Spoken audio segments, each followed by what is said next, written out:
From Hollywood, I'm Sandy Newton. Next, I'll give you the inside word on Warren Beatty, Michael Jackson, Sandy Duncan, and Lionel Richie.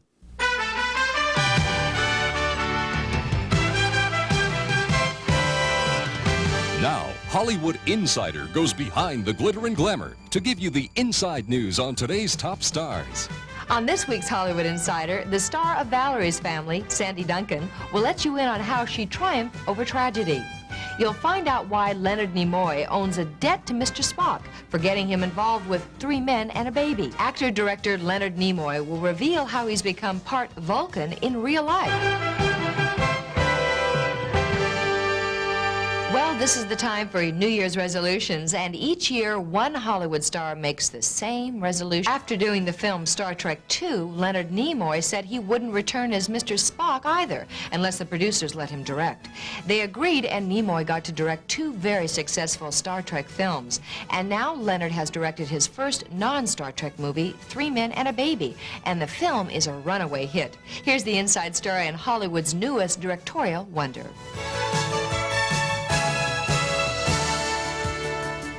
Does it mean exact change?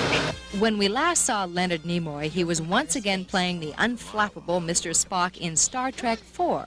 But Lenard has another life that maybe you don't know about. The bottle, I'm just seeing the top half of it, Adam. Maybe if we push it away.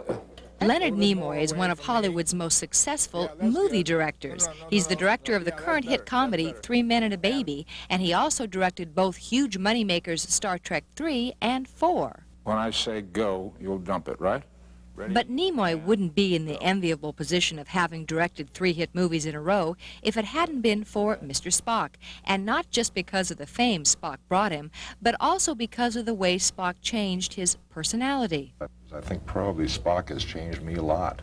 For an actor, if you're intensely involved with any character over a period of time, you've got to pick up some elements of that character. It may be temporary, it may go away, but you're going to pick up some elements.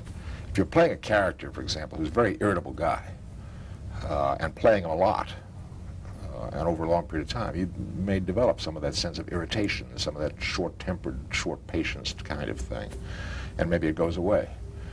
You're playing a character who's cool and rational and thinks things through carefully, and is kind of in touch and in control. Maybe some of that rubs off, and I think some of that has rubbed off on me. I think I'm probably better able to handle crisis situations because of my involvement with Spock. That's good. No. Yeah, that's better. That's better.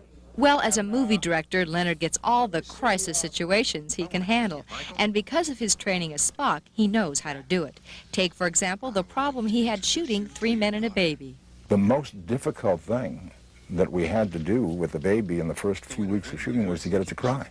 It was very difficult to get it to cry, because even if the baby were hungry or tired and would be crying in the trailer with the mother, when she brought the baby into the set, the baby would immediately become fascinated by everything that was going on and forget that it was unhappy. And here you have this curious baby looking at, looking at the camera and looking at the microphone and looking at the guy and saying, no, that's not the point.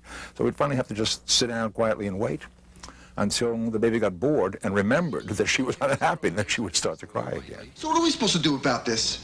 Well, pick it up. You pick it up. I'm not picking it up. You found it.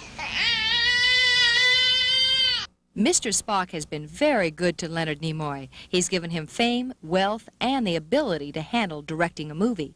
You'll be seeing Nimoy as Mr. Spock again in the Star Trek V film. But in the meantime, don't make the mistake of thinking Lenard has become Mr. Spock. We're really not the same people. I mean, I'm not concerned about showing emotion. I'm totally relaxed about that. If I have a feeling, I express it. If I feel bad, I feel bad. If I'm feeling fun, I feel fun. If I want to laugh, I laugh. Spock is a little more rigid than that. I like him a lot. He's a good friend. Spock's been very good to me. I try to be good to him. I think I understand him. I like him.